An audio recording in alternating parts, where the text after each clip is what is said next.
बहुत पुरानी बात है। एक बार एक नगर में एक फकीर प्रवेश करता है। वो फकीर घर घर जाकर उस समय भिक्षा मांग रहा था। घूमते घूमते वो एक धनी सेठ के द्वार पर पहुंच जाता है। वो एक बहुत बड़ा व्यापारी था। विशाल घर था जिसके मुख्य द्वार पर द्वारपाल खड़े थे। उस सेठ के घर में बिना सेठ की आज्ञा के कोई भीतर नहीं जा सकता था। उस सेठ के पास धन तो इतना था कि उसकी आने वाली न जाने कितनी पीढ़ियां आराम से जीवन व्यतीत कर सके। जब फकीर उस सेठ के घर के बाहर जाता है, वो द्वारपाल से कहता है कि उसे भीतर जाने दे, लेकिन द्वारपाल जाने नहीं देता। तब फकीर कहता है कि जाओ और अपने सेठ से कहना कि द्वार पर उनका भाई खड़ा है और उनकी कब से प्रतीक्षा कर रहा है। यह सुन के द्वारपाल आश्चर्यचकित हो जाता है कि भला एक फकीर कैसे सेठ का भाई हो सकता है। वो कहां इतने धनी सेठ और ये कहां एक भिखारी। वो कहता है कि ये कैसा मजाक है तुम्हारा, आप उनके भाई हो ही नहीं सकते। इस पर फकीर कहता है कि क्यों नहीं हो सकता, तुम जाओ ये सूचना सेठ को देकर तो आओ। तब द्वारपाल सोचता है कि कहीं ये उनका दूर का रिश्तेदार हुआ तो यदि सेठ को पता चला कि मैंने इन्हें बिना उन्हें बताए वापस भेज दिया तो मुझ पर क्रोधित हो जाएंगे। तब वो फकीर से कहता है कि आप प्रतीक्षा करें, मैं अभी बोल कर आता हूं। इतना कहकर द्वारपाल भीतर चला जाता है और सेठ से जाकर ये पूरी बात बता देता है कि द्वार पर एक फकीर आया है और वो आपको अपना भाई बता रहा है और आपसे मिलना चाहता है। ये सुन सेठ पहले खुद सोच में पड़ जाता है कि मेरा तो कोई भाई फकीर है ही नहीं, फिर ये कौन है। कुछ देर सोचने के बाद वो सेठ अचानक से मुस्कुराने लगता है और द्वारपाल से कहता है कि तुम उन्हें भीतर ले आओ। द्वारपाल को कुछ समझ नहीं आता। तब वो बाहर जाता है और फकीर से कहता है कि चलिए, आपको सेठ ने भीतर बुलाया है। फकीर भीतर जाता है और जाकर उस सेठ से मिलता है। सेठ उन्हें देखकर प्रणाम करता है। तब फकीर सेठ से पूछता है कि और अनुज कैसे हो, काफी समय के पश्चात आज हम मिले हैं। ये सुन सेठ कहता है कि मैं ठीक हूं भैया, आप बताएं आप कैसे हैं। ये सुन फकीर कहता है कि मैं भी ठीक हूं। तब सेठ पूछता है कि आज आप यहां कैसे। तब फकीर जवाब देता है कि क्यों, मैं तुमसे मिलने नहीं आ सकता क्या। सेठ कहता है कि अवश्य आ सकते हैं। और तब फकीर आगे बोलता है कि मैं कुछ दिन यहीं तुम्हारे घर में रहूंगा, तुम्हें कोई समस्या तो नहीं होगी। ये सुन सेठ कहता है कि यह तो मेरा सौभाग्य है कि आप यहां पधारे, आप आराम से रहें। और तब फकीर 2 दिन उस सेठ के घर रुक जाता है। वो वहां भी उसी तरह जीवन व्यतीत कर रहा था जिस तरह बाहर रहता। सुबह सुबह ही उठ जाते, टहलकर स्नान करते और चुप बैठा करते।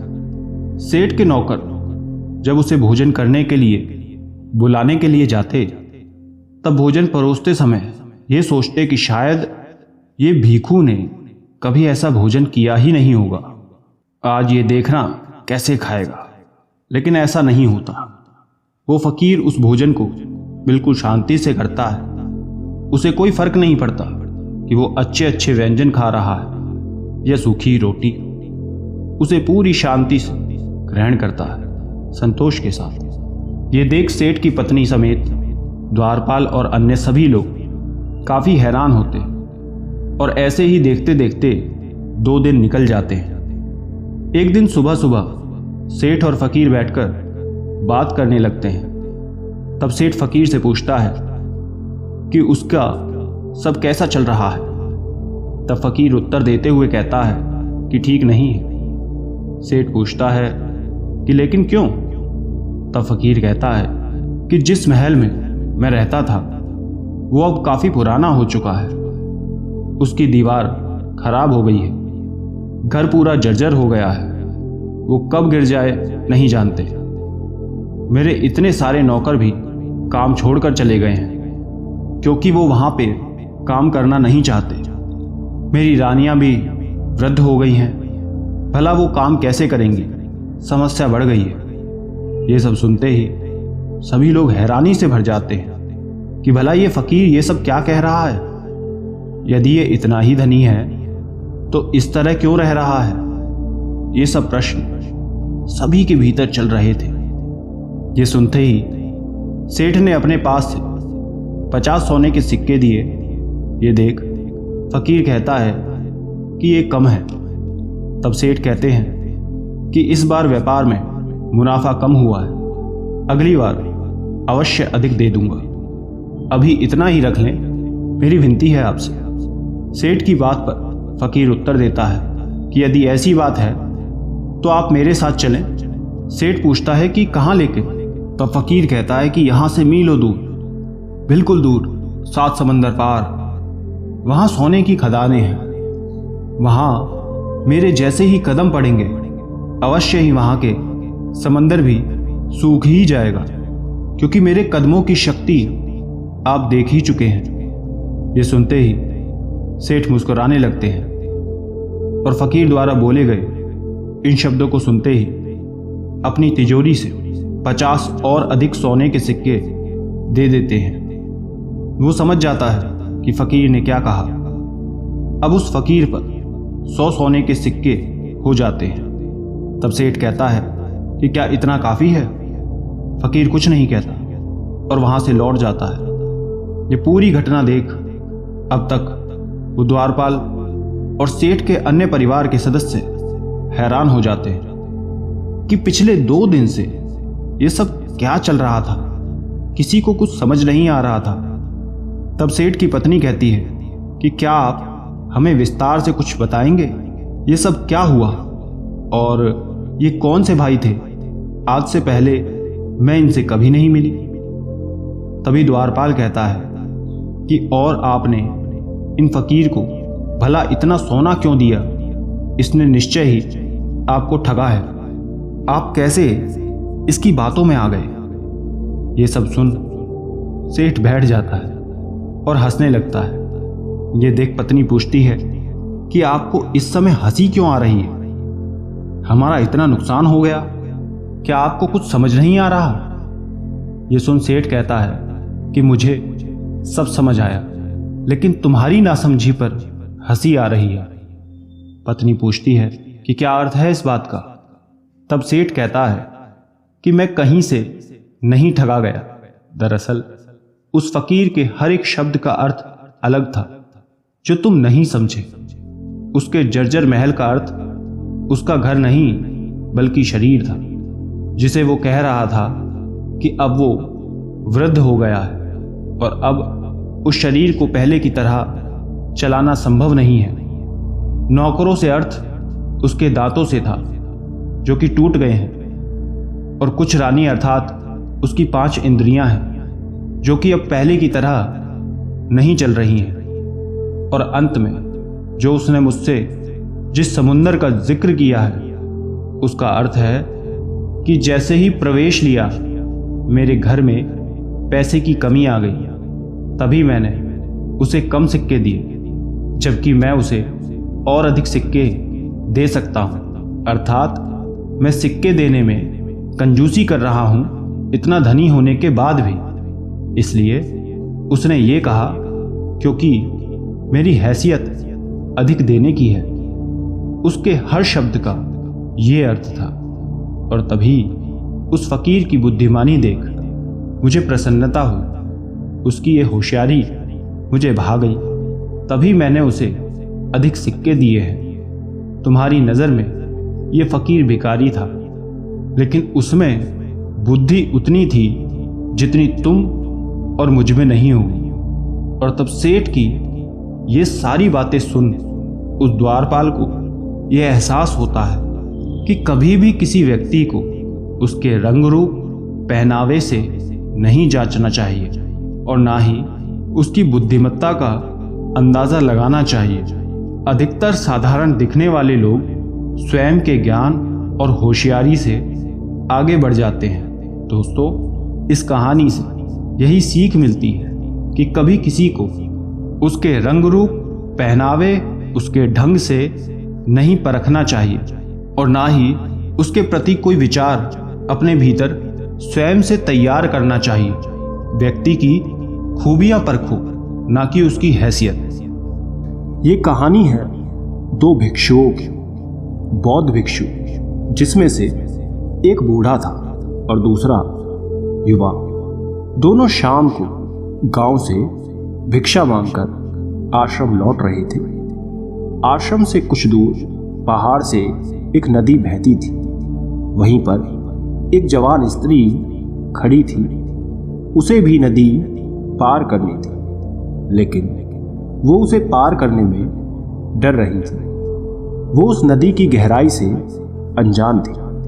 तभी वहां से दोनों भिक्षु भी गुजर रहे थे। बूढ़ा भिक्षु आगे आगे चल रहा था। तभी उसकी नजर उस स्त्री पर पड़ी। वो देखकर समझ गया कि स्त्री को मदद चाहिए।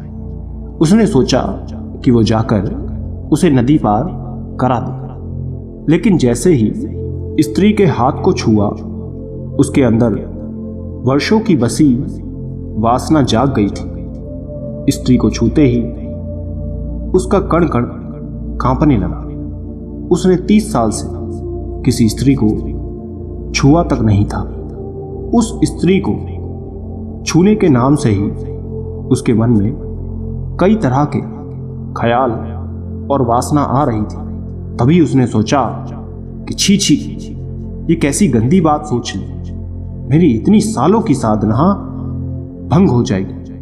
मुझे क्या मतलब, कोई नदी पार करे या ना करे, मैं अपनी 30 वर्षों की साधना इस लड़की पर लगा दूं?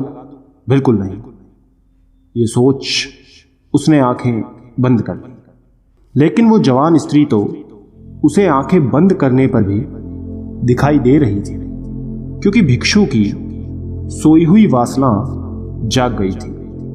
वो उसकी तरफ आकर्षित हो चुका था। आंख बंद करते हुए भी वो उस नदी में उतर गया। आपको पता ही है, जिस चीज से आंख बंद कर ली जाए तो वो और हमें दिखने लगती है। उसी तरह उस भिक्षु के साथ भी हुआ। उसे वही स्त्री अप्सरा की भांति दिखने लगी, क्योंकि उसने आंखें बंद कर ली थी। उसे उस स्त्री का ही सपना दिख रहा था। उस स्त्री की ओर वो आकर्षित हो रहा था। उसका एक मन कहता कि ये तो गलत बात है, कि किसी जरूरतमंद की सहायता करनी चाहिए। वहीं उसका दूसरा मन कहता, ये बस मन का भ्रम है। तुम खुद को धोखा दे रहे हो। तुम उसे छूना चाहते हो, जो कि गलत है। हम साधु का जीवन अलग होता है। साधुओं के लिए स्त्रियां केवल एक समस्या है। नदी के घाट पर उस साधु का मन अशांत रहता है और वो दो हिस्सों में बंट जाता है। एक तरफ उसका मन उसे उस लड़की की तरफ आकर्षित करता है, वहीं दूसरी तरफ उससे दूर जाने की सलाह देता है। उस लड़की को जो वहां खड़ी है, उसे कुछ पता नहीं होता कि उस साधु के मन में क्या चल रहा है और क्या नहीं। वो तो मदद के इंतजार में किसी का इंतजार करती है, ताकि कोई उसे नदी पार करा दे। बूढ़ा भिक्षु आगे निकल जाता है। तभी उसे ख्याल आता है कि उसका साथी पीछे छूट गया है। कहीं वो उस स्त्री को नदी पार कराने की भूल ना कर दे। वो तुरंत वापस जाता है, ये सोचकर कि मैं पहले ही उसे सचेत कर देता हूँ। लेकिन जब वो पहुँचता है, तब तक देर हो चुकी होती है। वो देखता है वो जवान भिक्षु उस स्त्री को कंधे पर बैठाकर नदी पार करा रहा होता है। ये देख बूढ़ा भिक्षु पूरी तरह जल जाता है। उसके मन में अलग अलग भावनाएं आने लगती हैं। वो सोचता है कि इससे अच्छा तो मैं ही इसे नदी पार करा देता, लेकिन वही दूसरे पल उसे ख्याल आता है कि ये कैसी पागलपन वाली बात है। मैं उस औरत को अपने कंधों पर लूं, 30 साल की अपनी साधना नष्ट करूं, कभी नहीं। गंदगी का ढेर है औरत का शरीर और उसे मैं अपने कंधों पर लूंगा। लेकिन वहीं दूसरी तरफ उस युवा भिक्षु को स्त्री को कंधों पर उठाया देख आग बबूला हो रहा था। वो मन ही मन सोचता है, आज आश्रम जाते ही मैं गुरुजी से कहूँगा कि इसने एक स्त्री को कंधे पर उठाया है, ये अपवित्र हो गया है, ये युवा सन्यासी पूरी तरह भ्रष्ट हो गया है, इसे आश्रम से बाहर निकालो। तभी वो युवा भिक्षु उस स्त्री को नदी के दूसरे छोर पर उतार देता है और दोनों भिक्षु वापस जाने लगते हैं। वो दोनों रास्ते भर बात नहीं करते हैं। जब दोनों भिक्षु आश्रम के पास पहुंचते हैं तब बूढ़ा भिक्षु कहता है, याद रखना, मैं गुरुजी से कहूँगा कि तुम अपवित्र हो चुके हो। तुमने उस जवान स्त्री को कंधे पर क्यों उठाया? ये सुन युवा भिक्षु चौंक जाता है और कहता है, स्त्री? उसे तो मैंने नदी किनारे उठाया था और वहीं छोड़ भी दिया, लेकिन ऐसा प्रतीत होता है कि आप उसे अभी भी ढो रहे हैं, जबकि आपने तो उसे उठाया भी नहीं था, फिर भी आप उसके बारे में सोच रहे हैं। आपके दिमाग में वही है।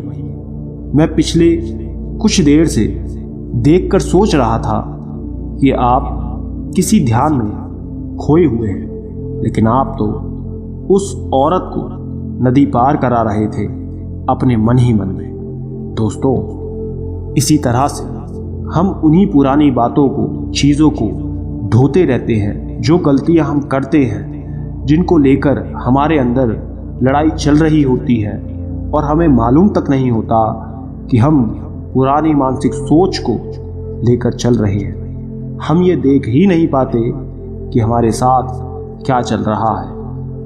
अगर आपको आगे बढ़ना है, ऊपर उठना है, तो खुद को जितना हल्का कर सको उतना हल्का करो। हम सब अपने आप को दबा रहे हैं। वो दबा हुआ घाव पीड़ा देता है।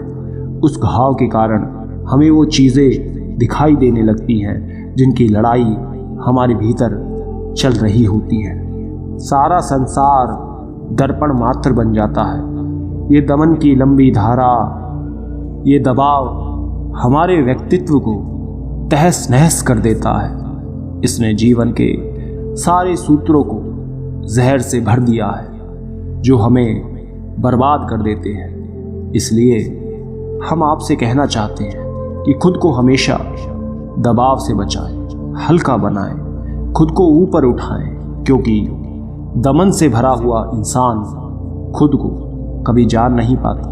वो रुक जाता है, थक जाता है, बैठ जाता है, आपको आगे बढ़ने नहीं देता, वहीं रोकता है। इसलिए खुद की भावनाओं और विचारों को दबाने से बचना चाहिए, क्योंकि इनके दबने तक एक समय आने पर भवंडर बन जाता है। सवाल ज़्यादा देर खुद के मन में रहे तो बवाल बन जाते हैं, जो आपके अंदर अशांति हीन भावना पैदा करते हैं। इसलिए अगर आप वर्तमान में, आज में रहना चाहते हैं तो आज के पलों में खुश रहें, पुरानी बातों को भूलें। दूसरों के सामने अच्छा बनने के लिए खुद को दबाओ मत। आप जैसे हो ऐसे बनकर रहो, क्योंकि आप जैसे हो अच्छे